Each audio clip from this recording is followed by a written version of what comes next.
Just as violence seems inevitable, the mercenary captain, Partek, snaps the tension. He strikes his subordinate, Rabin, across the head. Partek bows deeply, his voice filled with apology. He asks Sir Eugene to please forgive the rudeness of their rookie. Eugene accepts the shift in power instantly. He tells the captain that his apology is enough and orders him to just choose somewhere appropriate to settle down. Partek thanks him for his mercy. As the mercenaries scramble to set up camp, Eugene's internal thoughts turn serious. He realizes that from here on out, suspicion will come by often. He decides that to avoid pointless suspicion in the future, he must become a real knight as soon as possible. Away from Eugene, the rookie mercenary Rabin rubs his head, confused and pouting. He asks why he was hit. Partek clicks his tongue, calling Rabin an idiot. He asks how the rookie could rush at a knight like that without any sense of fear, calling him a brat. He asks if Rabin has no attachment to his life. Rabin is bewildered by the captain's fear. Partek tells him that he is alive thanks to him. He claims that because of Rabin's stupidity, they all almost died earlier. Rabin scoffs, asking what is so scary about that shabby guy who was only holding a single worn-out short sword. Partek sighs, frustrated that Rabin only judges by appearances and cannot see even one step ahead. He asks the rookie how much he thinks the robe the knight is wearing costs. Partek reveals it is a high-grade robe, padded with lycanthrope leather. He explains that even the cheapest ones cost over 10 silver coins. Rabin is shocked by the price. Partek adds that it is at least 3 times Rabin's monthly pay. Furthermore, Partek points out that they saw Eugene reading a letter, which means he is literate, proving he is no ordinary guy. Partek's voice drops lower as he reveals the true danger. He tells Rabin that Eugene was this close to actually drawing his sword. He states grimly that they all would have died, or if they were lucky, maybe one more besides himself would have survived. Rabin asks how he knows that. Partek explains the details of a killer's stance. He noticed that while Rabin was running his mouth, that knight had his right hand inside his robe and his left foot drawn slightly back. He describes Eugene as a person who can skillfully set his center of gravity to match the arc of his sword. He warns Rabin that if he had been even a little slower, the rookie's head would have flown off. Rabin stammers, asking why the captain didn't just stop him then. Partek looks at him with pity, saying Rabin has no idea how terrifying knights really are. Partek begins to lecture the rookie on the reality of their world. He defines what a knight is: someone born into an old, distinguished family who grabs a wooden sword from birth. They spend their entire life learning how to kill professionally. They willingly enter unknown dungeons, facing the fear of death to stab monsters. They head to the battlefield to cut down fellow humans while accumulating military achievements. He explains that only those who have stained their hands with that much blood catch the eyes of nobles and finally receive an official appointment. Because of this prestige, impersonating a knight is a serious crime. It is a problem if he is real, and even more of a problem if he is fake. Partek reasons that anyone bold enough to falsely claim to be a knight cannot be normal. Unless someone is extremely confident in their swordsmanship, they can't go around calling themselves a knight so carelessly. He asks Rabin to consider how few people who devote their lives to the sword actually become knights. Partek concludes his analysis. If someone who looks to be over 20 publicly declares himself a knight, that means his skill is pretty high. Rabin asks nervously if Eugene could be stronger than the captain. Partek admits, probably. Partek notes that Eugene said he is heading to Lord Terwin's castle. He shares a rumor that they might soon open up a dungeon that was discovered not long ago, and he guesses Eugene is trying to get in on that. Since their destination is the same, Partek knows they will run into him again. Nearby, Eugene is listening to every word thanks to his enhanced hearing. He is pleased to learn that the title of knight carries that much weight. He hopes this method keeps working, but realizes he will need more preparation. He assesses the group, noting that aside from the one guy who got knocked out with a single punch, the rest are all proper mercenaries. This puzzles him. He wonders why the Terwin family hired trash mercenaries earlier when they could have used competent people like these. He thinks they could have even sent their own soldiers, so something feels odd. Suddenly, the mercenaries panic as Eugene walks toward them. Eugene speaks smoothly. He mentions hearing that they're also heading to Lord Terwin's castle. Since their destination is the same, he politely asks if they would like to travel together. The mercenaries agree immediately, intimidated and charmed. They travel to Martella in the Terwin territory. Eugene thinks to himself that fortunately, they do believe he is a knight. He plans to use the travel time until they reach their destination to pick up some useful information. Later, Eugene considers the future, noting the problem is what comes after they arrive. The spirit Miriam appears, singing out Sir Eugene. She reports that, as ordered, she eavesdropped on the mercenary riffraff chatting. Eugene asks if she got any useful information. Miriam relays the intelligence. Lord Terwin's health is so bad that it wouldn't be strange if he died tomorrow. A new dungeon was recently discovered in the territory. If they manage to clear it, they can make a fortune. However, the Terwin family currently lacks both money and troops, so they are unable to open it for exploration. Eugene muses on the new dungeon opening. But Miriam interrupts with a serious question. She asks if Lord Terwin is going to die soon. What happens to the kid? She asks if Fellet won't just become an orphan again the moment they arrive. Eugene dismisses the concern coldly, stating it is none of his business. Miriam is horrified, asking what if Fellet just ends up dying a dog's death at the hands of his brothers. Eugene reveals his deduction. He says the reason Lord Terwin summoned Fellet is probably because he wants to see his child's face before he dies. He tells her that from now on, his fate and hers are going to change in some way or another. Finally, they reach their destination. A massive structure looms before them. They have arrived at Rose Castle, Lord Terwin's castle. Eugene stares up in awe, remarking that it is rather bigger than he expected. Miriam hovers excitedly, telling Eugene he has to climb the ranks quickly so he can live in a castle like that someday too. Eugene scolds her to stop spouting nonsense and get back inside. Guards at the gate shout for them to halt and state their business. Partek steps forward and greets them, explaining they are a mercenary troop sent by the Palin Company. He asks the noble at the gate who he might be. The man introduces himself as Kamara Terwin, heir of Terwin and the eldest son of House Terwin. He points to the wagons and asks if those are their goods. Partek confirms they brought the goods safely. Kamara orders them to stop dawdling and start unloading. Then, his gaze shifts to Eugene and Fellet. He asks who they are and why they aren't moving along with the others. Eugene steps forward politely. He introduces himself. I am a knight, Jan Eugene. Suddenly, a voice cuts through the air from behind Kamara.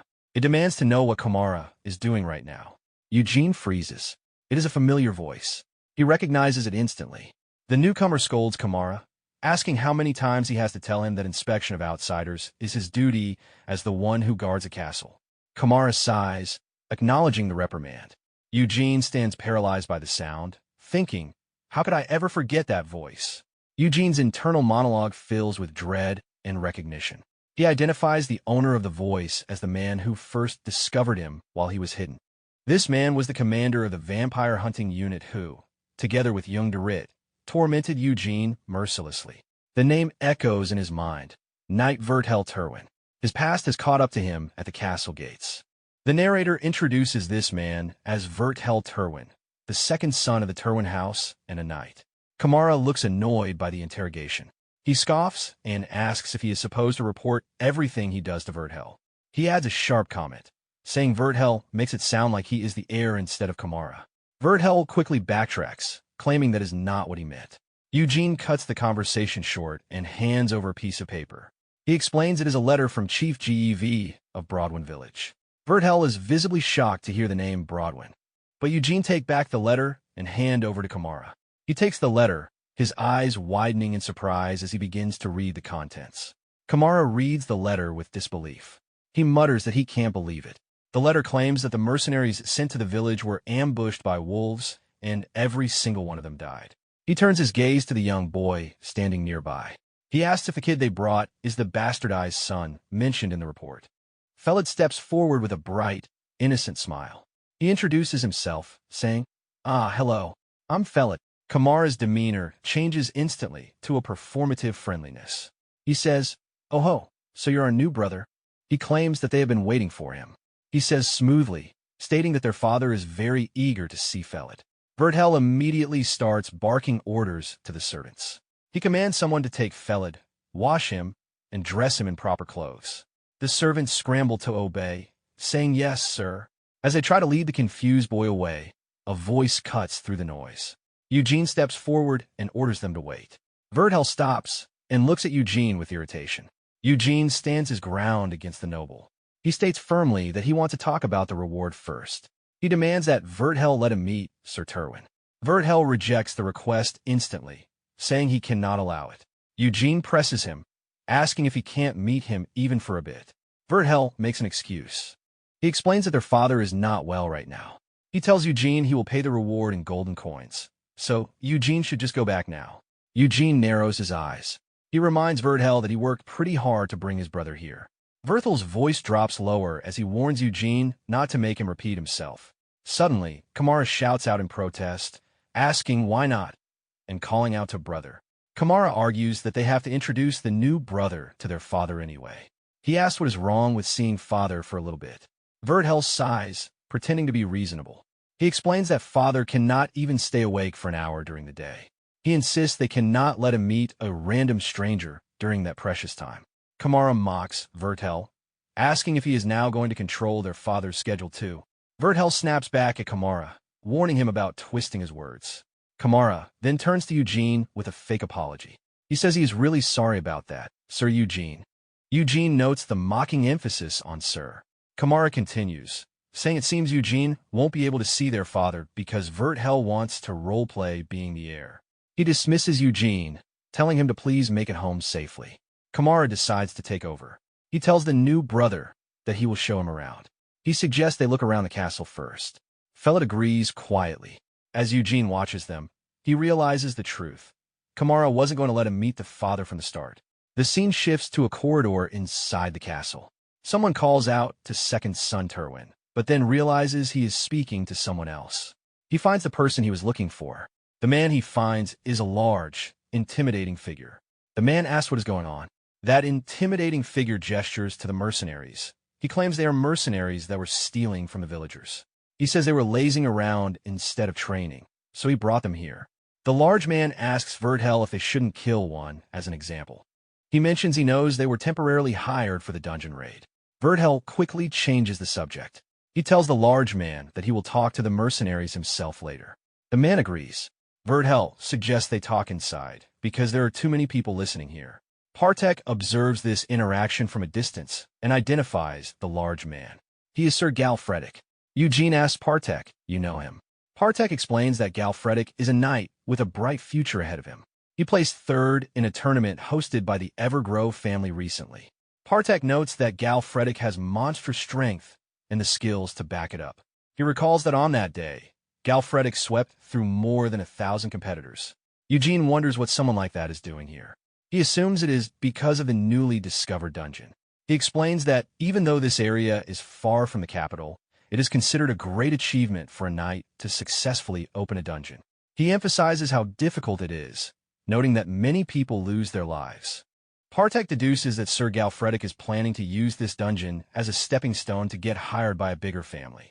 Eugene turns his attention back to the mercenary captain, Partek. He calls out, "Hey, Partek." Partek answers nervously. Eugene asks if their job is done now. Eugene then makes a surprising request. He asks if he can be their client next. Later at the night, Kamara sits alone, consumed by anxiety. He paces nervously, thinking about the dungeon. Kamara speaks with desperation. He states that he must open this dungeon this time. He explains that his younger brother, Vertel, has been openly going after the successor position ever since their father's health declined. He points out that Vertel brought Sir Galfredic here through his connections. Kamara assumes Vertel is trying to open the dungeon. If Vertel does that, everyone will be rooting for him.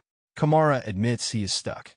He wonders how he will do this because he can't just hire some random people. Suddenly, there's a knock at the door. Kamara is startled from his worrying. A servant enters and announces that Sir Eugene is requesting to see Kamara. Kamara is surprised, asking if it is the knight that brought Fellet earlier. He orders the servant to let him in. Eugene walks in.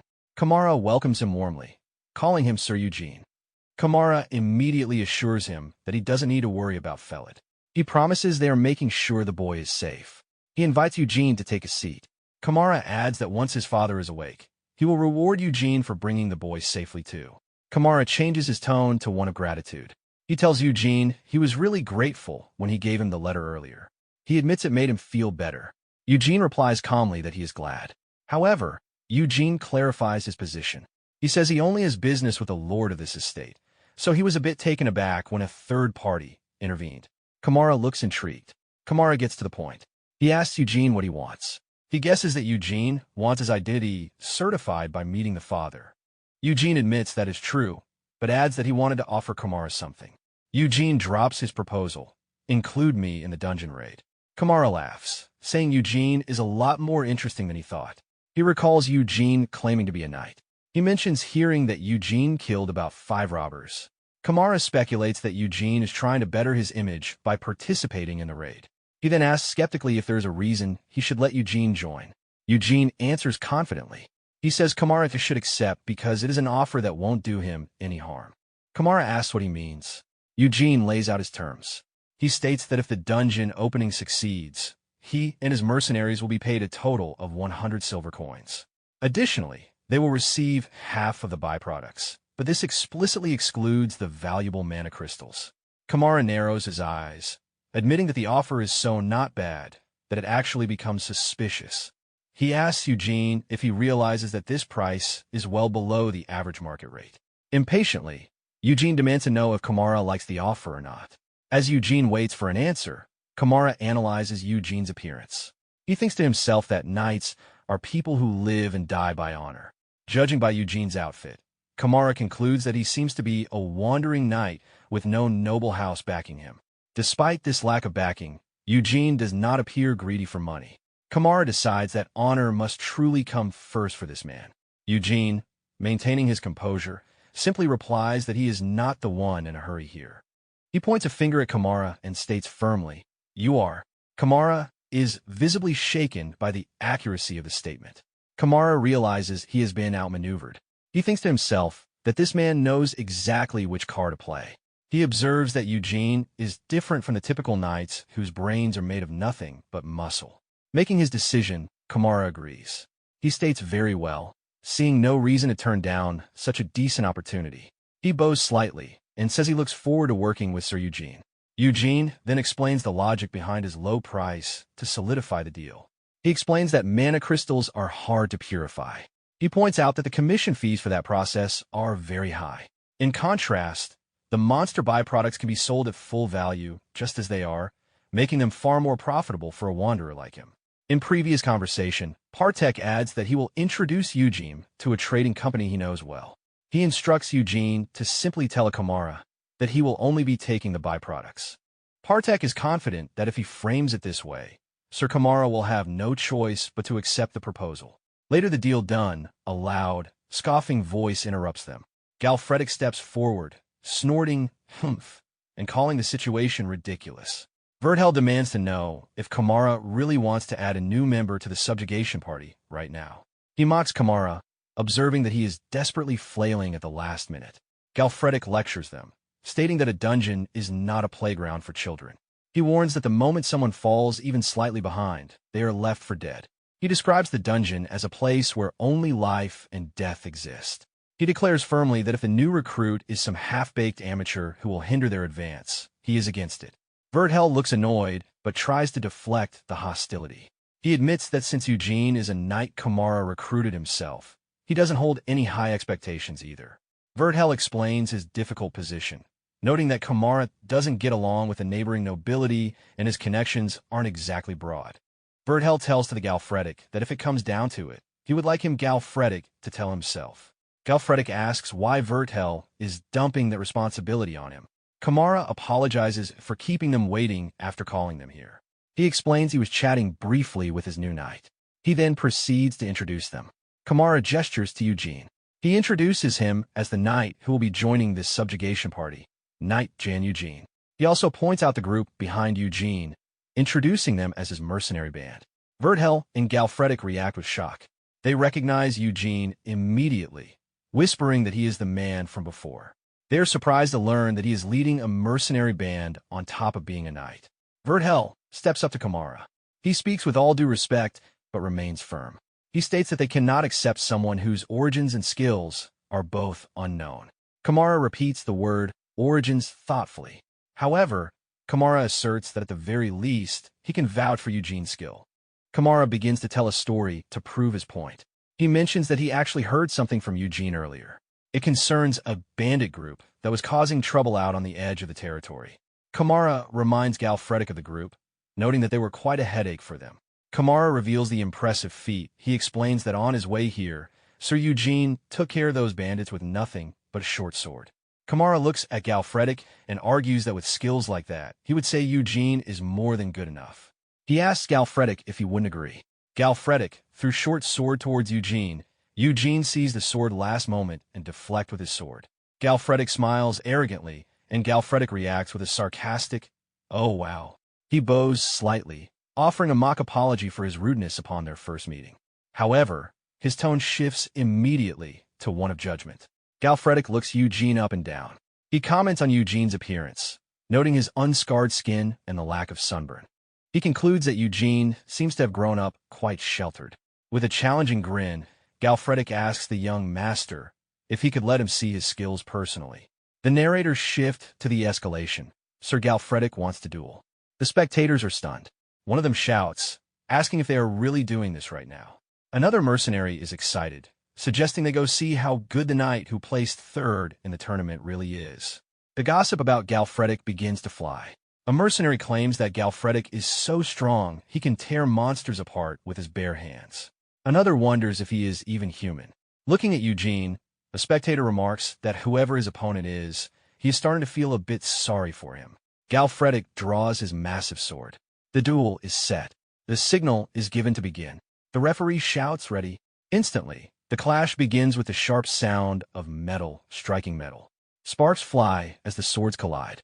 The mercenaries watching the fight start to cheer. Rabin shouts that it is as expected of Sir Eugene.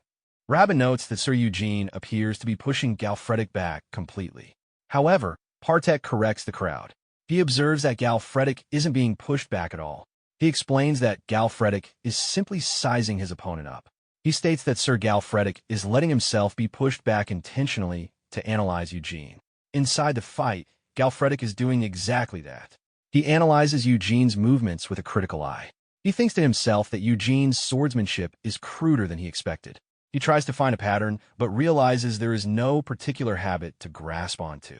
He cannot tell what Eugene's style is at all. Galfredic concludes that Eugene is not exactly a polished swordsman. However, he senses something else. He notes that Eugene gives off the vibes of someone who grew up in the wild. Galfredic blocks a strike and smiles, his suspicions confirmed. He says to himself, "As I thought." He looks directly at Eugene and accuses him, stating that his claim of being a knight is a lie. Wasn't it? Galfredic begins to dissect Eugene's technique with brutal honesty. He points out that Eugene's swordsmanship is rootless and his stance is sloppy. He asserts that Eugene has never been properly trained and is simply relying on his raw physical abilities to get by. Galfredic admits that while one cannot say swordsmanship is everything to a knight, one can generally tell the truth of a man's skill after exchanging just a few blows. Eugene, holding his weapon ready, does not deny the lack of formal training. Instead, he focuses on the present reality of the duel. He snaps back at the large knight, telling him that he sure talks a lot. Eugene issues a simple challenge. If he beats Galfredic, the man will have to shut up. The verbal sparring ends abruptly. Galfredic moves with blinding speed. Eugene's eyes widen in shock, represented by exclamation marks, as he barely has time to process the movement. The clash is instantaneous. A sound of impact echoes through the air as Galfredic strikes. Eugene grunts, caught off guard by the sheer velocity of the attack. The fight escalates into a blur of motion. The impact of the blows creates a shockwave that rattles the onlookers. The mercenaries watching from the sidelines are stunned. Berthel shouts out, asking if Eugene passed out. In the heat of the duel, Galfredic is realizing that, as he trades blows with Eugene, he notices something terrifying. Eugene is adapting. Galfredic realizes with a shock that his opponent learns fast. Eugene strikes, and Galfredic is forced to block. The sheer weight of the attack sends a shockwave through him. Galfredic grits his teeth, struggling to hold his ground against the onslaught. Galfredic is pushed back, sliding across the ground. He laughs, but there is a hint of disbelief in his voice. He looks at Eugene, trying to understand the physics of what is happening. He notes that Eugene's build is smaller than his own, yet he cannot comprehend how Eugene possesses such strength. Galfredic is a proud man, but he is not delusional. He decides to accept the reality of the situation. He acknowledges internally that in terms of raw strength, Eugene overwhelmingly surpasses him. However, he refuses to lose. He tells himself that he is superior in terms of experience. He adjusts his footing, preparing to use his superior technique to overcome the brute force. He focuses on his stance, ready to counterattack. The fight continues, but Galfredic's technique is failing him.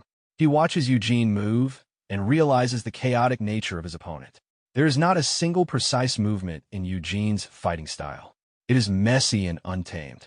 But that messiness is backed by something more dangerous. Galfredic observes Eugene's rapid learning ability and a crisis response driven entirely by survival instinct. It is not the fighting style of a knight. It is the fighting style of a survivor. Galfredic wonders in awe just where this guy rolled in from. He realizes he is fighting a force of nature, not a swordsman. The duel ends decisively. Galfredic is on the ground, defeated. He does not make excuses. He knows clearly and says himself that, "This is my loss." The crowd is stunned into silence. The referee, or perhaps the announcer, stammers, struggling to get the words out. He announces the winner is Knight Jan Eugene. The crowd of mercenaries erupts into noise. They're in disbelief. One shouts, asking what the hell is up with that knight. Another exclaims that he is insanely strong.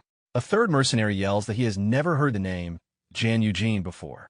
Amidst the confusion, Rabin laughs heartily. He points at Eugene and asks them if they see that. He proudly declares that the man right there is our knight. Captain Partek comments dryly that this guy is already slapping an hour into his sentences, showing how quickly he have accepted the Eugene as one of their own. The chant begins. The mercenaries start yelling Eugene's name in unison. Jan Eugene, Jan Eugene. The unexpected happens, that Galfredic joins and calls out, asking the crowd to give up their applause for the winner of the night. The name echoes through the training grounds as Eugene stands victorious. However, Vertel looks confused in anger, staring at the cheering crowd, unsure why they are celebrating him so intensely. The narrative shifts to the aftermath. From that day on, the people's gazes toward Eugene changed 180 degrees. The scene moves to a hallway the next morning. Kamara Terwin approaches Eugene with a bright, overly friendly demeanor. He calls out, asking who this might be. He laughs and exclaims, "Isn't this my capable knight, Sir Jan Eugene?" He asks Eugene politely if he slept well last night. Eugene answers somewhat coldly, saying he slept well enough. Kamara ignores the tone and brings up a specific point. He notes that, more importantly, it seems Eugene refused all the amenities he sent him. Before Eugene can answer, a booming voice interrupts them. "Sir Eugene, did you call for me?" Eugene thinks to himself that he quite likes this one. It is mercenary Rabin, and Galfredic wraps an arm around Eugene, calling him his friend and comrade in arms. Eugene, uncomfortable with the physical contact, tells Sir Galfredic not to cling on to him so much. Galfredic asks Eugene if he slept well. Then, pointing to his own face, Galfredic complains that his face is still throbbing and he could hardly sleep at all. He yells happily, asking if Eugene can't see his bruised blue face. Eugene laughs internally, wondering if the man wants to get hit more. Undeterred by his injuries, Galfredic asks if Eugene is free today as well.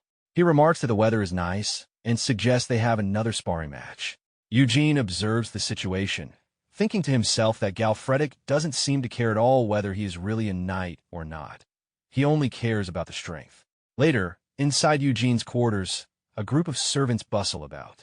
One servant announces that they have Lord Kamara Terwin's orders. He explains that since Eugene must eat and rest well in order to open the dungeon, he is tasked with personally seeing to Eugene's meals in detail. Another servant adjusts the room. He asks how the lighting is.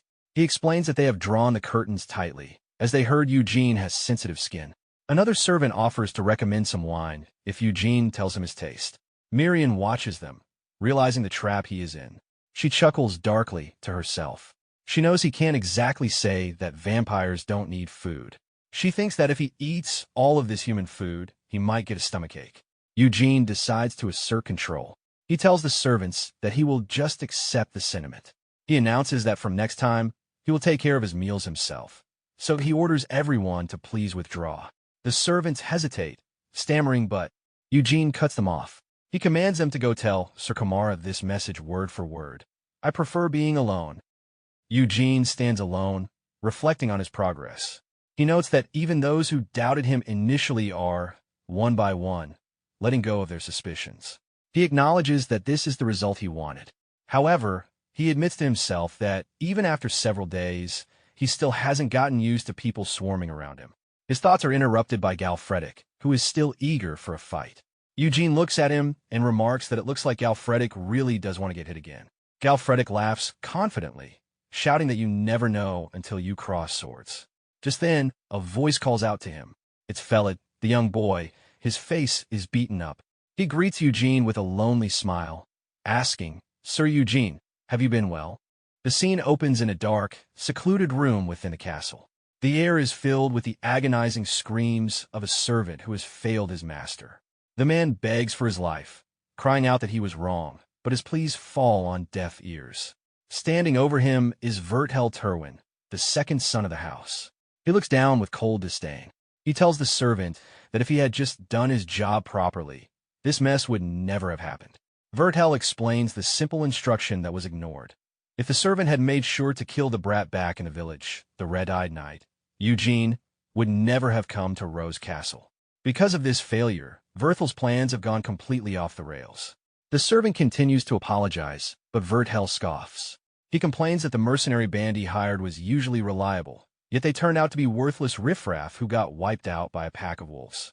He furiously asks the servant if his eyes are just for decoration, since he couldn't see the incompetence of the men he hired. Verthel's voice drops to a whisper. He decides that if the servant's eyes are useless, it doesn't matter if he gouges them out.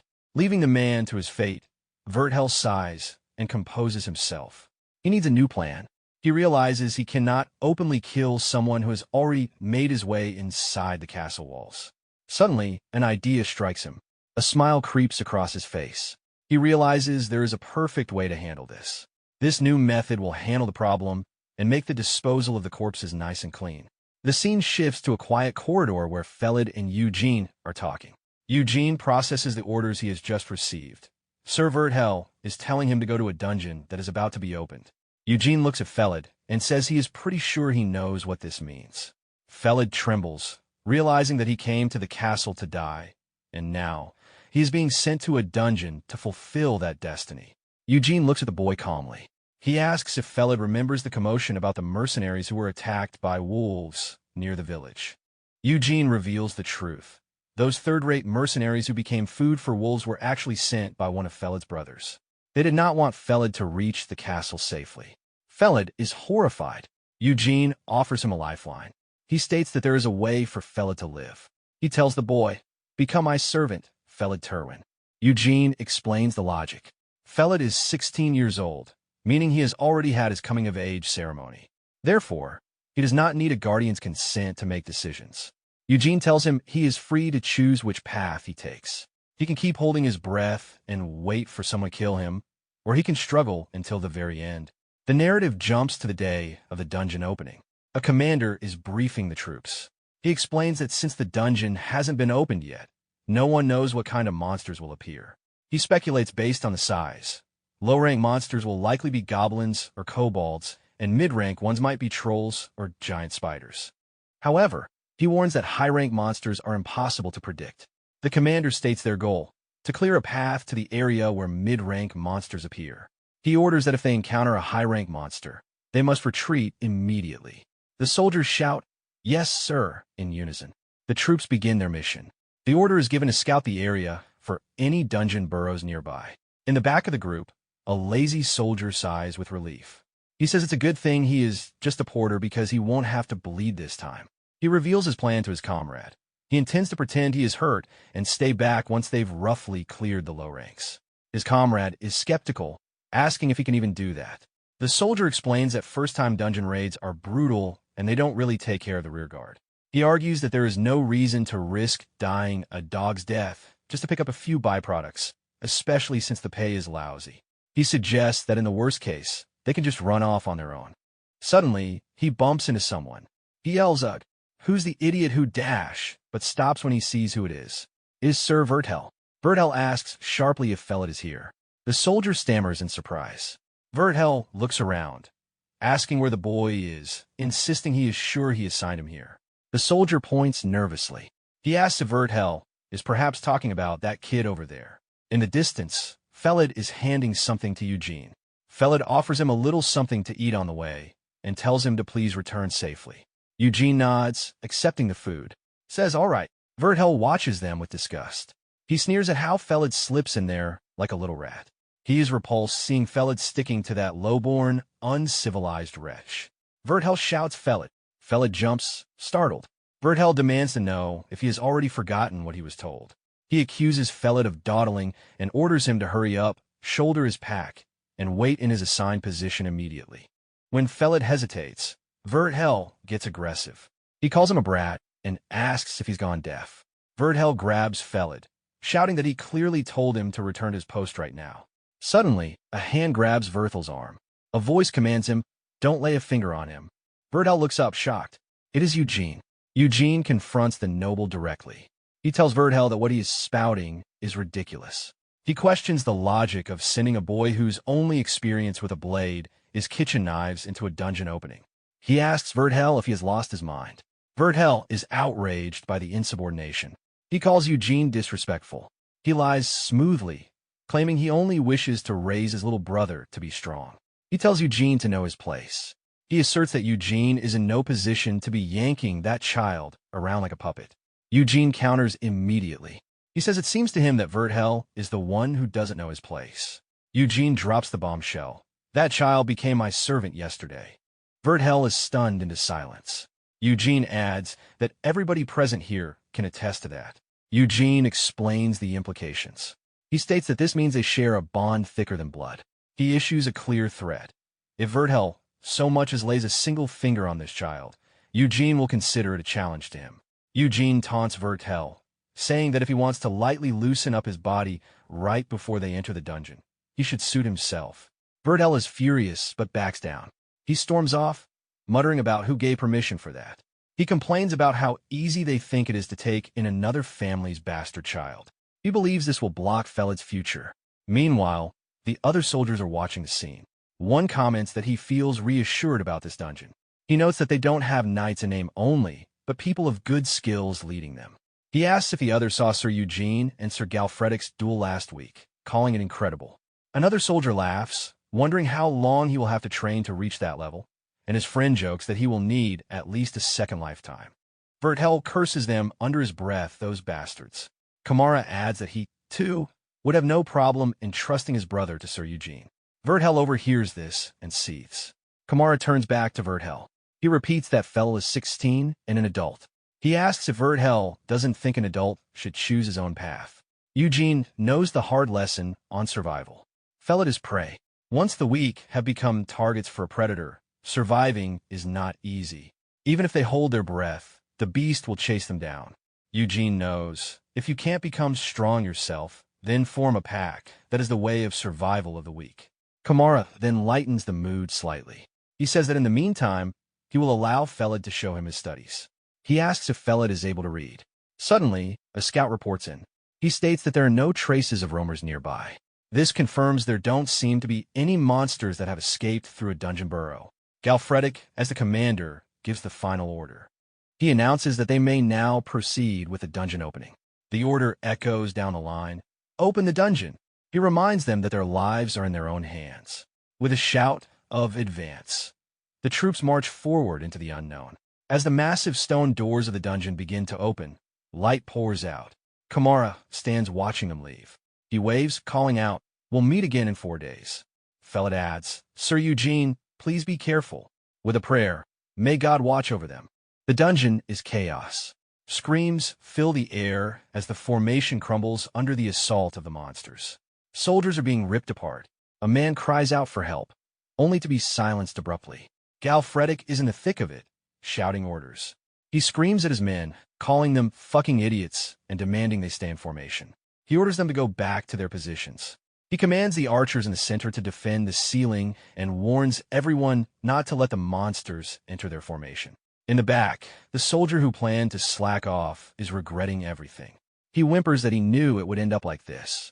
He realizes volunteering for the dungeon opening subjugation was stupid to begin with. Panic takes over. The cowardly soldier decides he has to get out of there. He wonders if he should head back towards the entrance. Just as he turns to flee, a hand grabs him. It is Galfredic. He calls the soldier an idiot. He asks if the man really thought he wouldn't run into monsters if he just went back the way he came. Galfredic tells him to pull himself together. He explains that they are safest only when they stick together in this place. He orders the soldier to raise his sword and get back to his position. Galfredic is struggling. He curses internally, realizing that these mercenaries aren't in good shape because he gathered them in a hurry. He wonders how the hell he is supposed to subjugate this dungeon with such incompetent people. A subordinate shouts a warning. "Sir Galfredic, there are more incoming." Another yells that monsters are pushing in from the rear. Galfredic realizes they are being surrounded. He decides they have to switch to a two-pronged formation. He announces he will take the rear. Suddenly, a figure dashes past him. Galfredic shouts, "Wait, Sir Eugene, going alone is dangerous." Eugene ignores him, charging straight into the darkness alone. Galfredic is a blur of motion. He shouts orders as he runs. "Partek, follow me. My rear." Partek, struggling to keep up, shouts, "Yes, sir." Galfredic is amazed by Eugene's speed, wondering how far he went in that brief moment. Eugene returns calmly. He reports that he killed all the ones coming from the crossroad. Then, he holds up a glowing plant he found. He asks nonchalantly if this is valuable, saying he found it in the corner. Partek stares at him in disbelief. He thinks to himself that Eugene doesn't even know what glowgrass is.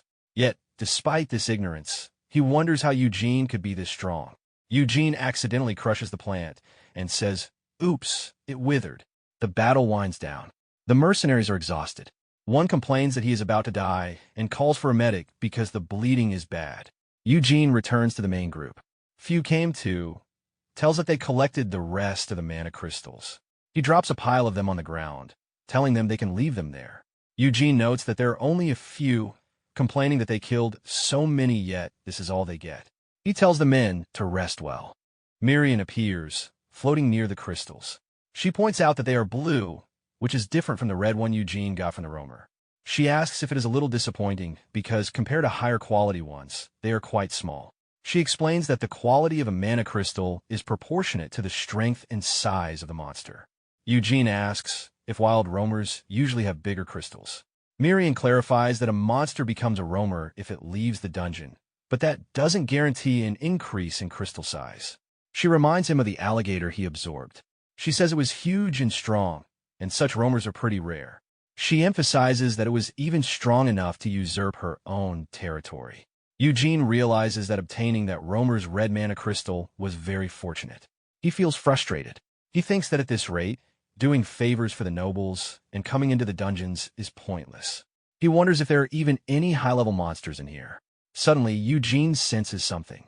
Galfredic sighs, saying, "Shoot, and I thought I was about to get some rest." He shouts to the men, "Break time's over. Back to your formation." Galfredic rallies the troops. He calls them weaklings. He orders that he and Sir Eugene will take the front, and the rest will follow behind. He threatens that anyone running away will be punished afterward. Eugene thinks to himself that this is his first time in a dungeon, and yet Galfredic wants him to stand at the front. Galfredic speaks to Eugene. He explains that the mercenaries aren't being helpful at all. He warns Eugene that the monsters they are about to face are going to be on a whole different level. Galfredic points ahead. He tells them to look. He explains that the monsters that have long held military power in the dungeon will probably be using the goblins as their soldiers.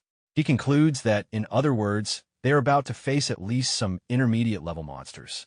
Galfredic continues his analysis. He says if they eliminate these, the high-level monsters will be waiting for them in the core of the dungeon, the depths. Eugene reflects on his power. He remembers that right after he consumed the red mana crystal of the roamer, he gained a very useful ability. He is curious. He wonders if he consumed another one like that, would he gain a different ability? His senses pick up the enemy. He reports that he hears at least 50 footsteps about 100 meters away. And ominously, there are 3 heavier ones in the back. Galfredic grins, saying, "Oh ho." Galfredic holds up a massive spear or javelin. He asks Eugene politely, "Would you like to throw this yourself?" Eugene launches the spear with massive force. The spear flies through the air, decimating the front line of the enemy. Galfredic screams, "Everyone charge!" The mercenaries rally behind him. They shout, "Yes, sir!" They scream to follow and support him. The battle begins in earnest as the two groups collide. Galfredik give ordermen to Fallow and support Eugene. A soldier tries to offer aid to Eugene. He shouts, "Sir Eugene, we will assist." But he is cut off by the sight before him. Eugene doesn't need assistance. He is tearing through the monsters with terrifying efficiency. Eugene moves through the battlefield like a storm. He slashes through enemies effortlessly. The narrator reflects on this moment. It states that on that day, the soldiers engraved the image of a knight they had long admired into their memory. The narration describes the soldiers' perception of Eugene. They saw noble swordsmanship. They saw unyielding nobility. They saw someone upright and just. They saw a figure who maintains his dignity even in battle.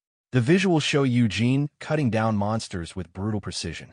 The narration notes that all of these traits were unlike the knights they had known before. However, the final narration reveals the truth behind the admiration. It wasn't actually a noble style that they saw. It was a style far beyond their admiration. Eugene stands over the corpse of a massive monster, blood dripping from his hand. His eyes glow red in the darkness. It was the style of a bloody beast.